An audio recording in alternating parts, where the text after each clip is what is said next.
क्योंकि सबके लिए यदि होता तो क्या होता, जरया हवा इति आयुषः तुरीयस्य चतुर्थस्य प्रव्रज्य युक्तस्य वचनम जरया हवा एष एतस्माद् विमुच्यते इति। कह रहे हैं जरया हवा इति आयुषः तुरीयस्य। जरयावस्था का मतलब क्या है, चतुर्थ अवस्था, क्योंकि जर्जर व्यक्ति कब होता है, अंतिम स्टेज में ही तो होता है, उसी को तो जरावस्था कहेंगे। और उसको ही क्या कहा है, चतुर्थस्य, तुरीयस्य माने चतुर्थस्य।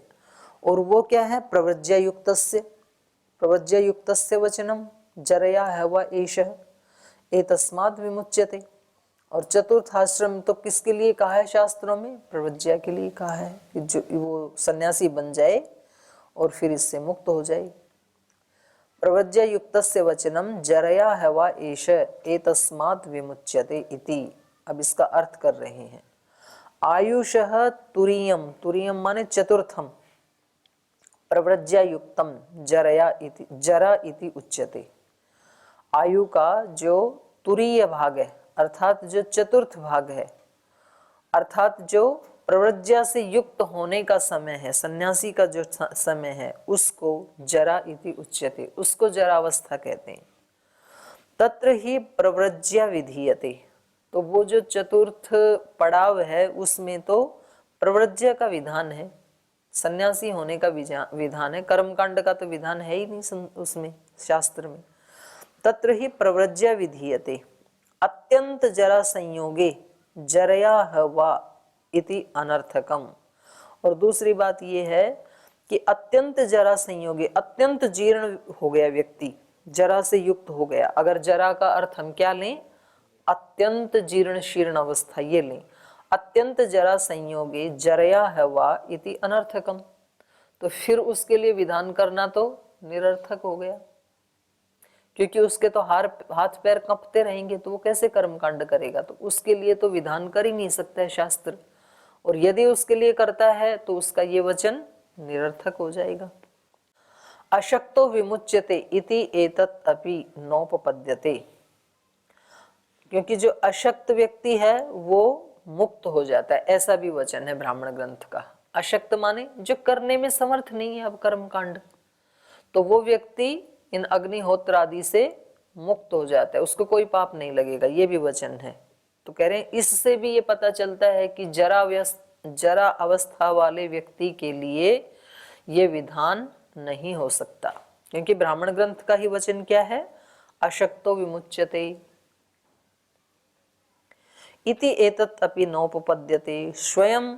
और या फिर अगर जरूर करना ही है तो स्वयं अशक्तस्य बाह्यम शक्तिम आह, वहां पर यह भी बताया है कि जो स्वयं अशक्त हो गया है तो वो फिर किसी दूसरे व्यक्ति की सहायता लेकर के करे। यदि उसकी खुद अशक्त हो गया, कामनाएं अभी समाप्त हुई नहीं, तो फिर क्या करे, तो अपने शिष्य आदि की सहायता ले फिर वो। तो स्वयं अशक्त से, जो स्वयं अशक्त है उसका बाह्यम शक्तिम आह, उसके लिए बाह्य शक्ति का आश्रय लेने का भी निर्देश है। वहां पर क्या कहा, अंतेवासी वा जुहुयात ब्रह्मणा स परिक्रीतः क्षीर होता वा जुहुयात धनेन स परिक्रीत इति। तो वहां पर ऑप्शन दिए हैं कि यदि तो वो कोई गुरुकुल आदि चलाता है और उसकी कामनाएं हैं स्वर्ग आदि की, तो फिर क्या करे, खुद हो गया जरा युक्त, जर्जर हो गया बिल्कुल, तो अंतेवासी व जुहुयात, अपने शिष्य से उसको आहुति दिलवानी चाहिए। या फिर परिक्रीतः सह ब्रह्मणा, कोई ऐसे ब्राह्मण को पैसे में रख ले, नौकरी के ऊपर खरीद ले, परिक्रीत माने खरीदा हुआ, तो उसको कर्म कांड के लिए सैलरी दे, फिर वो उसके कर्म कांड को निष्पन्न करेगा। या फिर क्षीर होता, फिर या तो दूध से ही हवन करे, अग्नि आदि जलाने में भाई जलने का भय है ना, तो फिर दूध से ही, दूध में आहुति दी जा सकती है, क्षीर होता हुआ जुहुयात। या फिर धनेन स परिक्रीत इति, या फिर धन से खरीदा हुआ कोई व्यक्ति हो, किसी को ले आई कि भाई हमने आपको, उसके घर वालों को इतने पैसे दे दिए, अब वो व्यक्ति इसकी सेवा करेगा। दूध से ही, दूध में दूध को ही अग्नि मान लिया और दूध को ही वो मान लिया, तो यहाँ जलने आदि का कोई खतरा नहीं है, तो इतना तो कर ही लेगा। अथापि विहितम व अनुद्येत कामाद्वार्थ परिकल्पित। तो कह रहे हैं ये जो वाक्य है अथापि विहितम व अनुद्येत, जो विहित है उसका अनुवाद ही हो सकता है। ये बात, ये जो ऊपर कहे हैं ना, ये भी मुख्य अर्थ में नहीं हो सकते हैं, ये भी क्या है, विहितम व अनुद्येत, विहित का ही अनुवाद हो सकता है ये, क्योंकि कामाद्वार्थ परिकल्पित, माने उस कर्म से विशेष अर्थ की परिकल्पना की गई है। कैसे? विहितानुवचनम न्याय्यम इति, माने यहाँ पर भी जो ये विधान किया है, ये विहित का अनुवचन होना ही न्याय्य लगता है, क्योंकि उस कर्म से विशेष अर्थ की कोई परिकल्पना की गई है। विशेष अर्थ की परिकल्पना मतलब भाई उसकी कामनाएं पूरी नहीं हुई हैं तो वो ऐसा करे, हर व्यक्ति ऐसा करे ये जरूरी नहीं है। तो इस बाकी के लोग क्या करें, बाकी लोग अपने मुक्ति का वो करें, अनुष्ठान करें मुक्त होने के लिए। तो इन वचनों को देख करके और मोक्ष का अभाव कहने की आवश्यकता नहीं है, क्योंकि ये जो वाक्य हैं ये भी किसके लिए हैं, विशेष अर्थ की परिकल्पना के लिए हैं, विशेष व्यक्तियों के लिए हैं ये, कि कामना मिटी नहीं है, खुद से होता नहीं है तो किसी को रख लो भाई, अपने शिष्य से करवा लो, क्षीर होता बन जाओ, उसके लिए है ये। तो ये भी विहित का अनुवचन ही है, जो विधान किया है उसका अनुवचन है ये। ऋणवान इव अस्वतंत्रो गृहस्थ कर्मसु प्रवर्तते इति उपपन्नम वाक्यस्य सामर्थ्यम। कह रहे हैं ऋणवान इव अस्वतंत्र, इन्होंने कहा ना कि ये तो ऋणों से युक्त है और इसको ये कर्मकांड जरा मरण पर्यंत करना है। तो यहाँ पर क्या कहना चाह रहे हैं, ऋणवान की तरह, माने ऋणवान क्या होता है, स्वतंत्र नहीं होता है, तो ऐसे ही ये व्यक्ति भी अस्वतंत्र की तरह। ऋणवान अस्वतंत्र गृहस्थ, अस्वतंत्र गृहस्थ कर्मसु प्रवर्तते, वो कर्म में प्रवृत्त होता है। इति वाक्यस्य सामर्थ्यम उपपन्नम, ये इस वाक्य की सामर्थ्य दिखाई देती है। अस्वतंत्र क्यों है वो, क्योंकि वो कामनाओं से युक्त है, इसलिए वो स्वतंत्र है नहीं, उसको स्वर्ग चाहिए, तो उसके लिए ये वाक्य हो सकता है। फलस्य ही साधनानि प्रयत्न विशेषो न फलम तानि संपन्नानि फलाय कल्पन्ते। कह रहे हैं फलस्य ही साधनानि प्रयत्न विशेष, फल क्या है यहाँ पर, स्वर्ग या सुख विशेष, तो उस स्वर्ग का या उस सुख का साधन क्या है, प्रयत्न विशेष। साधन मतलब यज्ञ याग आदि के द्वारा जो प्रयत्न विशेष है ये उसके साधन हैं। न फलम, प्रयत्न विशेष से फल नहीं मिल सकता है, प्रयत्न विशेष से क्या हो सकता है, साधन संपन्न हो सकता है व्यक्ति, यज्ञ याग आदि कर सकता है। प्रयत्न से यज्ञ याग आदि तो कर सकता है, लेकिन स्वर्ग को प्राप्त नहीं कर सकता सीधा सीधा अपने प्रयत्न से। स्वर्ग प्राप्त कब होगा, तानि संपन्नानि फलाय कल्पन्ते, वे जो उसके प्रयत्न विशेष साधन हैं उन साधनों से, तानि संपन्नानि, जब वो साधन संपन्न हो जाएंगे, जब वो साधन ठीक ठीक हो जाएंगे, माने प्रयत्न की पराकाष्ठा हो जाएगी, अपनी तरफ से जो करना था वो बिल्कुल ठीक ठीक करेगा, तब वो कर्म फलाय कल्पन्ते, तब वो फल को लाने में समर्थ हो जाएंगे।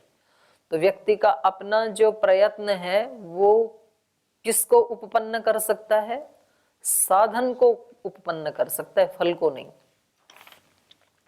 फल से ही साधनानि प्रयत्न विषय, प्रयत्न जो है, प्रयत्न का विषय साधन हो सकते हैं, न फलम। ये जो व्यक्ति प्रयत्न कर रहा है इस प्रयत्न का विषय साधनानि, यज्ञ याग आदि साधन हो सकते हैं, न फलम, फल उसका विषय नहीं हो सकता है। तानि संपन्नानि, वो जो उसके साधन हैं उनके संपन्न होने पर फलाय कल्पन्ते, वो फल के लिए युक्त हो जाते हैं, तब वो फल दिला देते हैं। विहितम च जायमानम, यहाँ पर किसका विधान किया है, जायमान बालक का। विधीयते च जायमानम तेन यह संपद्यते सोयम जायमान इति। बोले यहाँ पर विधीयते जायमानम, जायमान का यहाँ पर विधान किया है, तो तेन इससे क्या पता लगता है, यह संबध्यते सोयम जायमान है, जो उससे कर्म कांड से संबद्ध हो सकता है उसको यहाँ पर जायमान कहा है। क्योंकि संबद्ध कौन हो सकता है, पहली बात तो वो समर्थ होना चाहिए, शक्त होना चाहिए, दूसरी बात वो गृहस्थ होना चाहिए। अकेला व्यक्ति नहीं कर सकता है कर्म कांड, उनका विधान है सपत्नीक करने का, तो उनके लिए है ही नहीं जायमान के लिए। आगे पूर्व पक्षी कह रहे हैं प्रत्यक्ष विधाना अभावात इति चेत। बोले यदि हम कहें कि भाई जब शास्त्र में प्रत्यक्ष विधान किया गया है तो प्रत्यक्ष विधान अभावात, माने प्रत्यक्ष विधान तो गृहस्थ का ही किया है, दूसरे किसी उसका तो किया ही नहीं, तो इससे हम ये माने कि दूसरे आश्रम होते ही नहीं है। ब्राह्मण ग्रंथ में ये जो वचन कहा है ये किसके लिए कहा है, गृहस्थ के लिए कहा है।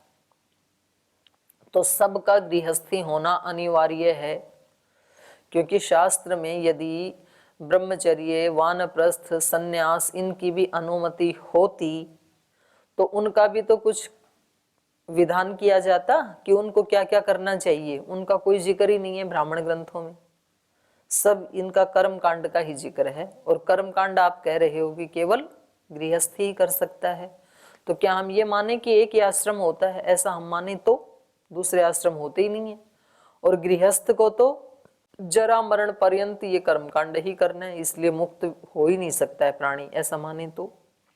प्रत्यक्ष विधान अभावात इति, माने संन्यास आदि का प्रत्यक्ष विधान न होने से वो मुक्त नहीं हो सकता है, ऐसा माने तो कह रहे हैं न, ऐसा नहीं मानना चाहिए, क्योंकि प्रतिषेधस्य अपि प्रत्यक्ष विधानाभावात इति। बोले प्रत्यक्ष रूप से उसका प्रतिषेध भी तो नहीं किया कि भाई संन्यास आश्रम हो ही नहीं सकता है, वानप्रस्थ होता ही नहीं है, ब्रह्मचर्य होता ही नहीं है। यदि प्रत्यक्ष रूप से विधान नहीं किया तो प्रत्यक्ष रूप से निषेध भी तो नहीं किया, वहां पर कहीं नहीं दिखता है निषेध भी, तो उसी को ही बता रहे हैं। प्रत्यक्षतः विधीयते गारस्थ्यम ब्राह्मणेन यदि च आश्रमांतरम अभविष्यत् तदपि व्यवधास्यत् प्रत्यक्षतः। प्रत्यक्षतः गार्हस्थ्यम विधीयते, बोले प्रत्यक्ष रूप से ब्राह्मणेन, ब्राह्मण ग्रंथ के द्वारा गार्हस्थ्यम विधीयते, गृहस्थ के लिए वहां पर विधान किया है प्रत्यक्ष रूप से। तो यदि ऐसा माने, यदि च आश्रमांतरम अभविष्यत्, दूसरे आश्रम होते ही नहीं है, ऐसा माने तो कह रहे हैं तदपि व्यधास्यत् प्रत्यक्षतः, तो फिर तो उसका विधान भी प्रत्यक्षतः होना चाहिए। यदि आश्रमांतर भी होते हैं, होते तो उनका भी तो विधान वहां पर मिलना चाहिए था ब्राह्मण ग्रंथों में, लेकिन वहां तो केवल गृहस्थ का ही प्रत्यक्ष से विधान मिलता है। प्रत्यक्ष विधानाभावात, प्रत्यक्ष के विधान का अभाव होने से नास्ति आश्रमांतरम इति, दूसरे आश्रम होते ही नहीं हैं, ऐसा यदि पूर्व पक्षी कहे तो नहीं कहना चाहिए, क्योंकि प्रतिषेधस्य अपि प्रत्यक्षतः विधानाभावात् न प्रतिषेधो अपि वही ब्राह्मणेन प्रत्यक्षतः विधीयते, ब्राह्मणेन, ब्राह्मण ग्रंथ के द्वारा प्रत्यक्षतः प्रतिषेधो अपि न विधीयते, प्रतिषेध का भी तो विधान नहीं किया है। न सन्ति आश्रमांतराणि एक एव गृहस्थ आश्रम इति प्रतिषेधस्य प्रत्यक्षतो अश्रवणात् अयुक्तम एतत् इति। ये जो है ना, न सन्ति आश्रमांतराणि एक एव गृहस्थ आश्रम इति, इतने वाक्य को इन्वर्टेड कॉमास में रख लीजिए। बोले वहां पर ऐसे भी तो नहीं कहा ना कि दूसरे आश्रम होते ही नहीं है, न सन्ति आश्रमांतराणि, बाकी के 3 आश्रम होते ही नहीं है। एक एव गृहस्थ आश्रम इति, केवल एक गृहस्थ आश्रम ही होता है। तो इति प्रतिषेधस्य, इसका जो प्रतिषेध यदि मानो तो उसका भी तो प्रत्यक्षतः अश्रवणात्, वो भी तो प्रत्यक्ष नहीं दिखाई देता वहां पर, इसलिए अयुक्तम एतत्, तो जो आप कह रहे हैं कि एक गृहस्थ आश्रमी होता है बाकी 3 होते ही नहीं हैं, तो ये उचित नहीं है। कर्मकांड का जो विषय है उसके लिए ब्राह्मण ग्रंथ ने निर्देश दिया है, बाकी के दूसरे लोग हैं वो अपना जप तप आदि करके अपवर्ग के भागी हो सकते हैं।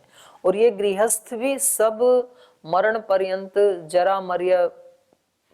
मरण पर्यंत ये यज्ञ याग करें, ऐसा विधान वहां भी नहीं है, गृहस्थ के लिए भी नहीं, बाकी 3 के लिए तो नहीं ही है, पर सब गृहस्थियों के लिए भी नहीं है। उन गृहस्थियों के लिए है जो कामना से मुक्त नहीं हुए हैं, केवल उनके लिए। अधिकाराच्य विधानम विद्यांतर्वत, बोलिए ब्राह्मण ग्रंथ में अधिकार से विधान किया है, एक एक ग्रंथ में एक एक विषय का अधिकार है। अथ योगानुशासनम, तो वहां पर अब योग का अधिकार चलेगा पूरे ग्रंथ में। अथ शब्दानुशासनम, शब्द का अधिकार चलेगा। तो ऐसे यहाँ पर ब्राह्मण ग्रंथ में कर्म कांड का अधिकार चलता है, और कर्म कांड किसके लिए? गृहस्थ के लिए। तो वो एक विषय को लेकर चल रहा है। यथा शास्त्रांतराणी, जैसे दूसरे भी जो शास्त्र हैं वो स्वे स्वे अधिकारे प्रत्यक्षतः विधायकानी, वो अपने उनके अधिकार में जो जिस विषय को लेके चले हैं उसी का प्रत्यक्षतः विधान करते हैं, वो न अर्थांतर अभावात, दूसरे का वो नहीं करते हैं। अर्थांतर का उसमें अभाव होने से ये पता लगता है कि वो अपने ही विषय के ऊपर अधिकार करके चलते हैं। एवं इसी प्रकार से इदम ब्राह्मणम, ये जो ब्राह्मण ग्रंथ है, गृहस्थ शास्त्रम स्वे अधिकारे प्रत्यक्षतः विधायकम, वैसे ही ये ब्राह्मण ग्रंथ भी जो एक अधिकार में लेके चल रहा है वो क्या है? गृहस्थ शास्त्रम। गृहस्थ को क्या क्या करना चाहिए उस शास्त्र को अपने अधिकार में प्रत्यक्षतः विधायकम, प्रत्यक्ष रूप से उसका विधान करने वाला ग्रंथ है ये। न आश्रमांतराणाम अभावात इति, इसका ये मतलब नहीं है कि दूसरे आश्रम होते ही नहीं हैं और उनके अभाव के कारण इन्होंने ब्राह्मण ग्रंथों में उनके बारे में कुछ नहीं बोला, ऐसा नहीं है, बल्कि वो उस ग्रंथ में केवल गृहस्थ के शास्त्र का ही विधान करना चाहते हैं। ऋग ब्राह्मणम च अपवर्गाभिधायी अभिधीयते, कह रहे हैं ऋचश्च ब्राह्मणानि, ऋग का मतलब ऋचाई, ऋचश्च ब्राह्मणानि च अपवर्गाभिवादिनी भवन्ति, और कह रहे हैं कहीं कहीं जो ऋचाएं हैं ब्राह्मण ग्रंथ की भी वो अपवर्गाभिवादिनी, वो उसमें अपवर्ग का वो सुनाई भी देता है, जिक्र भी है अपवर्ग का, तो आप अपवर्ग का अभाव तो कह ही नहीं सकते हैं। कहाँ है उसका? तो ये उदाहरण दे रहे हैं उसका। ऋचश्च तावत् कर्म भी मृत्युम ऋषय निषेधु प्रजावंतो द्रविणम इच्छमाना अथ अपरे ऋषयः मनीषिणः परम कर्मभ्यो अमृतत्व मानुषु, कह रहे हैं ऋषि भी मृत्युम ऋषय निषेधु, कुछ ऋषि ऐसे थे जो कर्म भी मृत्युम, मृत्यु का मतलब है यहाँ पर संसार, इस कर्म कांड के द्वारा संसार को प्राप्त होते रहे, निषेधो प्राप्त होते रहे। कर्म भी कर्म कांड के द्वारा, कुछ तो ऐसे ऋषि हुए जो कर्मकांड करते रहे, स्वर्ग में जाते रहे, स्वर्ग का सुख भोग करके फिर संसार को प्राप्त होते रहे, आएंगे ही वापस। कर्म भी मृत्युम ऋषय निषेधु, कर्म के द्वारा ऋषियों ने मृत्यु को प्राप्त किया, मृत्यु मतलब संसार को प्राप्त किया।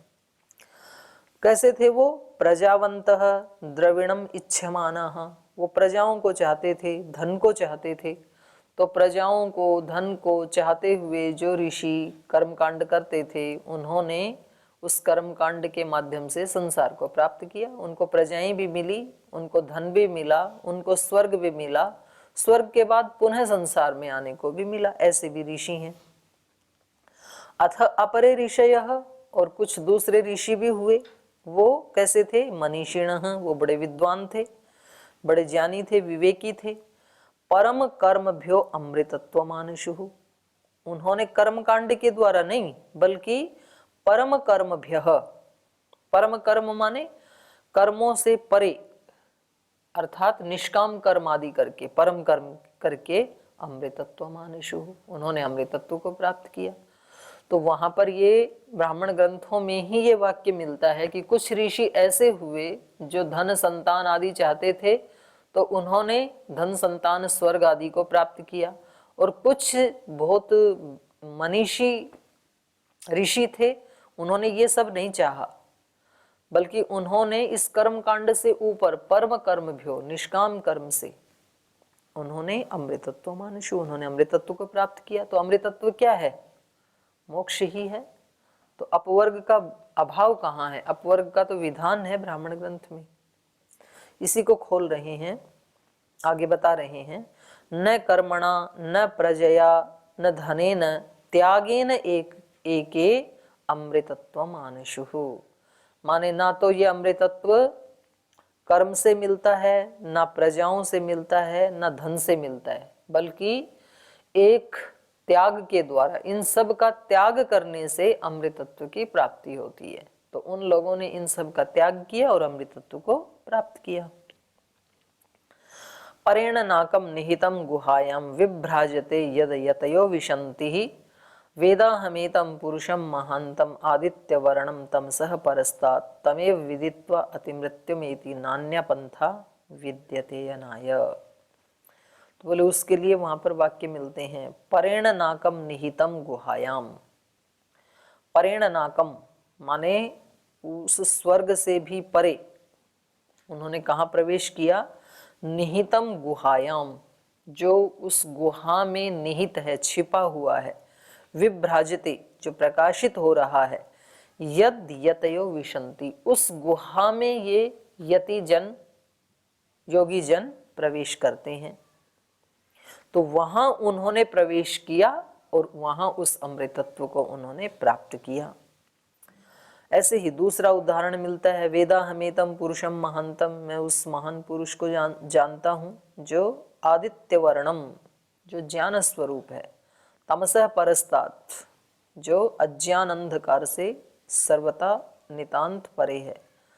तमेव विदित्वा, उस ज्ञान स्वरूप को जान करके ही मृत्युम अति एति, मृत्यु का अतिक्रमण किया जा सकता है। नान्या पंथा विद्यते, इस ज्ञान के अलावा और कोई पथ है नहीं। अथ ब्राह्मणानि, और कह रहे और भी। ये तो बात हो गई कि ये कुछ वाक्य इन्होंने ऐसे दिखाए जिसमें अमृतत्व का या मोक्ष का जिक्र किया है। तो बोले यहाँ पर अपवर्ग का अभाव आप नहीं कह सकते हैं केवल एक दो किसी ब्राह्मण ग्रंथ के वाक्यों को लेकर के। और कह रहे हैं ब्राह्मण ग्रंथों में और भी कहा है। क्या कहा है ब्राह्मण ग्रंथों में?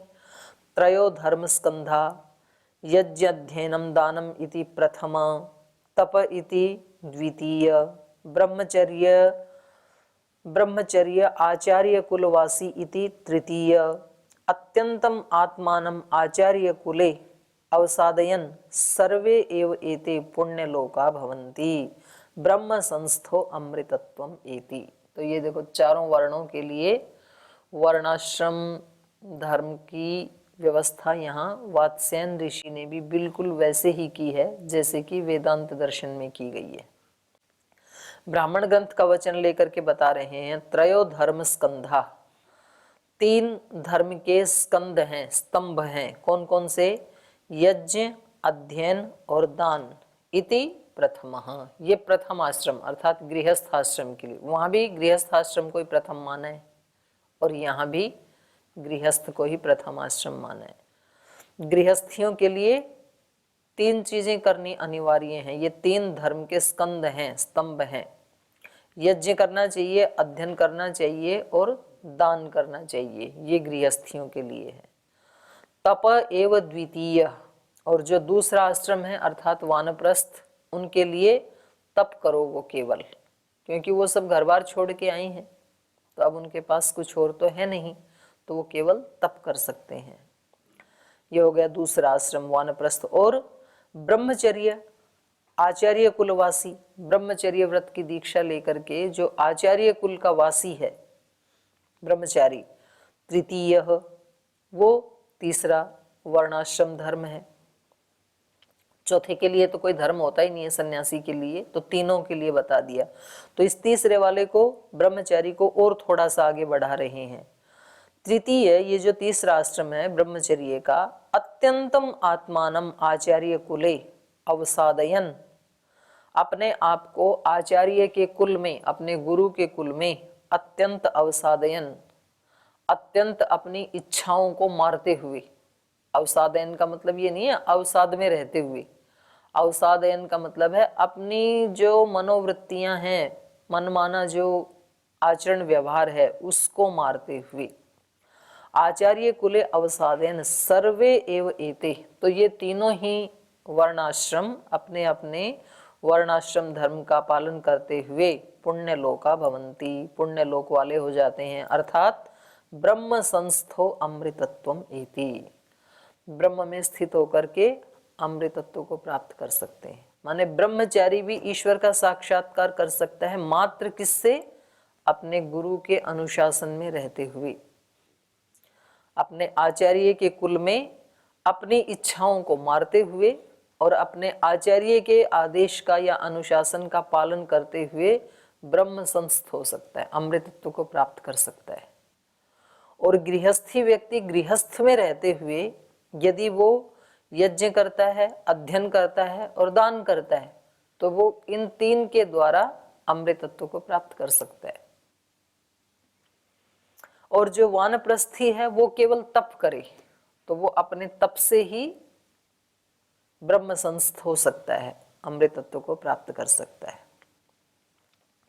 एतम एव प्रव्राजिनो लोकम अभीप्सन्तः प्रव्रजन्ति इति, और कह रहे हैं इसी प्रकार से जो चौथा व्यक्ति है, चौथा वर्णाश्रम, प्रव्राजिनः लोकम अभीप्सन्तः, इस अमृतत्व लोक की अभीप्सा करता हुआ प्रव्रजन्ति इति, वो प्रव्रज्या को प्राप्त हो जाता है। अथ खलु आहुः, इसके लिए कहा है, काममय एव अयम पुरुष इति, ये पुरुष कैसा है? कामनाओं वाला है, कामना से युक्त है। स यथा कामो भवति तथा क्रतु भवति, जैसी उसकी कामनाएं होती हैं वैसा उसका संकल्प होता है। क्रतु माने संकल्प। यथा क्रतु भवति तथा तत्कर्म कुरुते, जैसे उसके संकल्प होते हैं वैसा कर्म करता है। यत् कर्म कुरुते तद अभिसंपद्यते, जैसा कर्म करता है वैसा हो जाता है। इति कर्म भी ही संसरणम उक्त्वा प्रकृतम अन्यत उपदिशन्ति, तो इस प्रकार से कर्म भी संस्मरणम उक्त्वा, कर्म के द्वारा, कर्म का मतलब है यहाँ पर वर्णाश्रम कर्म के द्वारा, संसरणम उक्त्वा, इसके संसरण को कह करके, माने संसार प्राप्ति को दिखला करके, प्रकृतम अन्यत उपदिशन्ति, इस प्रकृत प्रकरण में और भी उपदेश किया है। वहां पर कहा है इति नो कामय मानो अथ अकामय मानो, माने दो प्रकार के लोग होते हैं, एक कामना वाले और एक तो अकामना वाले। तो उसमें अकाम वालों का दिखा रहे हैं यहाँ पर, यो अकाम निष्काम आत्मकाम आप्तकाम भवति न तस्य प्राणा उत्क्रामन्ति इहैव सम अवलीयन्ते ब्रह्मैव सन् ब्रह्म अप्येति।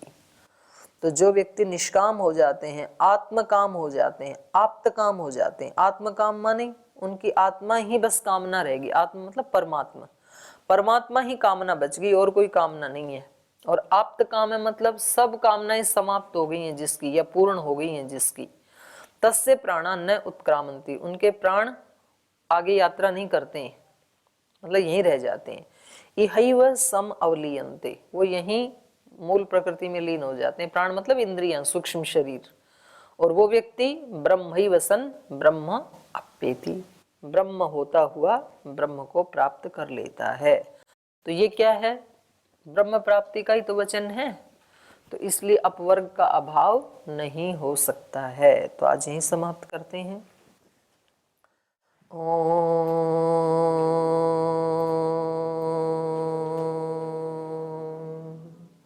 शांति शांति शांति।